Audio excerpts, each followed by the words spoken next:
Nepal, el pequeño país enclavado en los Himalayas, atraviesa una de las peores crisis sociales y políticas de los últimos años. Lo que comenzó como una serie de manifestaciones contra la corrupción y el estancamiento del sistema político, derivó en una ola de violencia que dejó un saldo desgarrador: 72 personas muertas, cientos de heridos y ciudades paralizadas por el miedo y la indignación. Entre los fallecidos se encuentra una mujer india de 57 años, turista que había viajado para conocer los templos y paisajes de Katmandú. Su muerte fue particularmente trágica. Intentó escapar del balcón de su hotel en llamas y cayó al vacío. Su historia dio la vuelta al mundo, recordando que la violencia no solo golpeó a los nepalíes, sino también a visitantes inocentes que se vieron atrapados en el caos. La magnitud de lo ocurrido ha obligado al país a detenerse, declarar días de luto y replantearse su rumbo político. Pero detrás de las cifras hay un trasfondo complejo: años de frustración acumulada, jóvenes que se sienten traicionados por un sistema cerrado y partidos tradicionales que parecen incapaces de renovarse. Durante semanas, el malestar social se fue acumulando en Nepal. Los jóvenes, muchos de ellos universitarios, salieron a las calles para denunciar lo que llaman el sistema podrido: políticos enriquecidos, nepotismo descarado y falta de oportunidades. Las redes sociales se convirtieron en su principal altavoz, difundiendo videos y mensajes que llamaban a protestar. La llamada generación Z nepalesa, que constituye la mayoría de la población activa del país, fue el motor de este levantamiento. Hartos de ver cómo los mismos líderes se alternaban en el poder desde los años 90, decidieron exigir un cambio radical.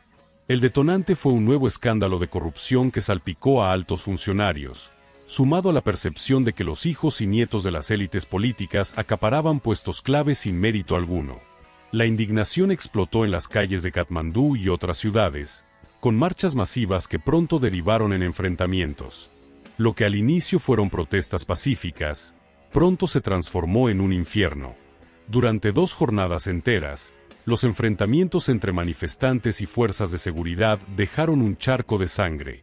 Las imágenes fueron estremecedoras: templos convertidos en improvisados refugios, columnas de humo en barrios céntricos, barricadas ardiendo y policías antidisturbios lanzando gases lacrimógenos contra multitudes enfurecidas.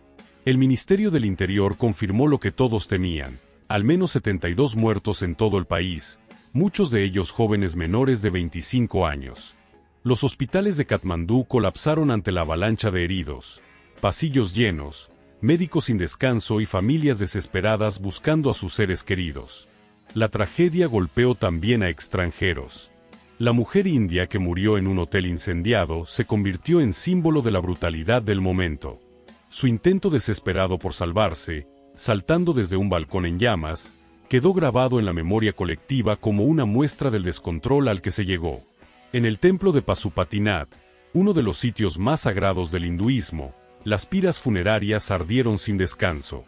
Decenas de familias acudieron con los cuerpos de sus hijos, hermanos y padres envueltos en la bandera nacional. Las escenas eran de un dolor indescriptible: madres gritando, padres abrazando ataúdes, jóvenes despidiéndose de amigos que habían salido a protestar por un futuro mejor y regresaron como mártires. El gobierno interino declaró a las víctimas como héroes de la nación, otorgándoles honores oficiales. Sin embargo, para los deudos, nada puede compensar la pérdida. Mi hijo solo quería un país sin corrupción, y lo mataron, dijo entre lágrimas una madre en las afueras del crematorio. El papel de la policía y del ejército ha sido duramente cuestionado. Testigos denuncian un uso excesivo de la fuerza, con disparos directos contra manifestantes y allanamientos en barrios populares. El Ministerio del Interior insiste en que los agentes actuaron para contener disturbios violentos, pero las imágenes y testimonios parecen contradecir esa versión. La presión internacional también comenzó a crecer.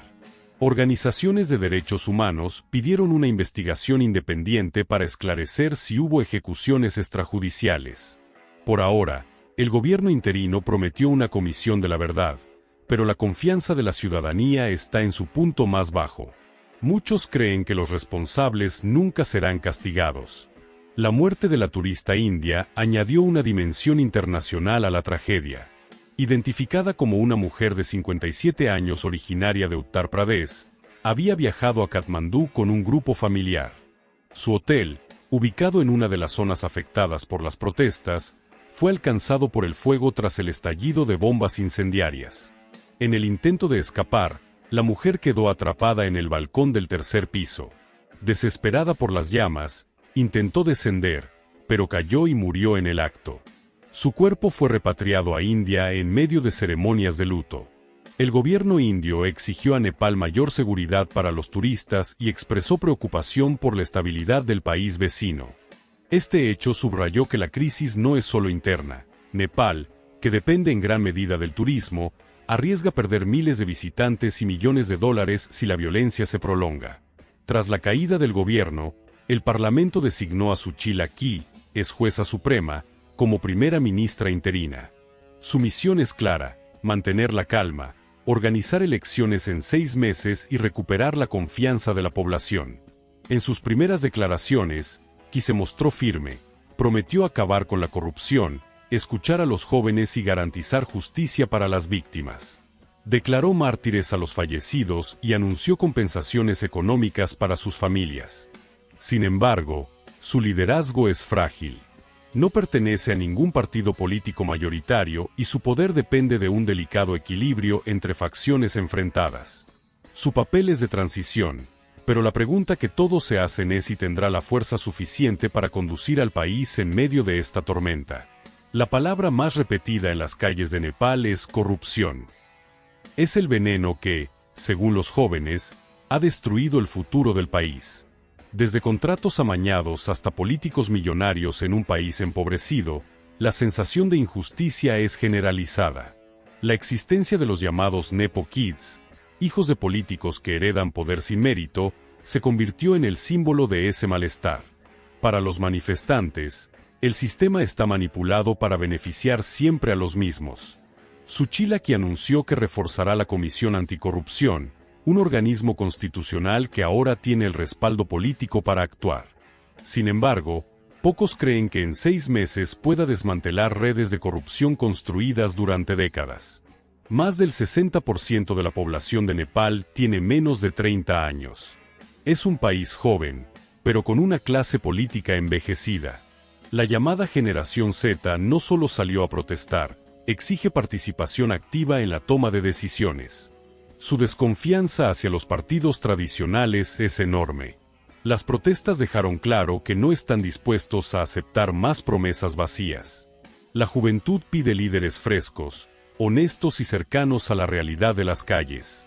El fenómeno del alcalde de Katmandú, Balendra Shah, rapero convertido en político independiente, es una muestra de ese deseo. Aunque no fue protagonista directo de las protestas, su figura aparece como referente de lo que los jóvenes quieren ver en el futuro: caras nuevas y auténticas. Más allá de la tragedia humana, la ola de violencia dejó severas consecuencias materiales. Comercios saqueados, hoteles destruidos, transporte interrumpido y pérdidas millonarias para el sector turístico. Nepal, que depende en gran medida de los ingresos por visitantes extranjeros, enfrenta ahora un duro golpe a su imagen internacional. Las reservas de vuelos y hoteles cayeron drásticamente tras la difusión de las noticias. A nivel interno, el costo social es aún mayor. Comunidades enteras quedaron marcadas por la violencia, y la desconfianza hacia las instituciones se profundizó. Los jóvenes sienten que deben arriesgar sus vidas para ser escuchados. Nepal se dirige a elecciones en 6 meses. Será un momento decisivo. O los partidos tradicionales logran renovarse y recuperar algo de credibilidad, o la juventud encontrará formas alternativas de canalizar su poder. El profesor Bipin Adhikari, de la Universidad de Katmandú, asegura que el país sí tiene la capacidad técnica para organizar elecciones en ese tiempo. Pero el desafío no es logístico, sino político. Si las demandas de los jóvenes no son atendidas, la violencia podría repetirse. El recuerdo de las 72 víctimas, incluido el de la turista india, será un recordatorio constante de lo que ocurre cuando un país ignora a su nueva generación. Nepal vive días decisivos. El país que alguna vez fue sinónimo de paz y espiritualidad, hoy aparece en titulares internacionales por protestas sangrientas y escenas de dolor.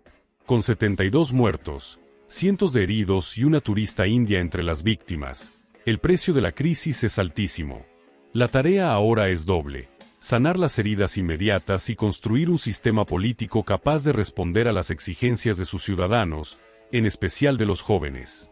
Suchila aquí tiene apenas 6 meses para sentar las bases, pero el verdadero futuro de Nepal dependerá de cómo su gente, su juventud y sus líderes decidan escribir el próximo capítulo. En los templos aún arden las piras funerarias. En las calles, las cicatrices permanecen. Pero entre el humo y la tristeza, también se escucha un grito de esperanza, el deseo de un Nepal distinto, más justo, más limpio y con un futuro digno para todos. Si el video les ha gustado, les invitamos a que le den like al video y se suscriban para ver más noticias y estar enterados de todo lo que pasa en Nepal. Comenten qué piensan de la situación actual. Nos vemos.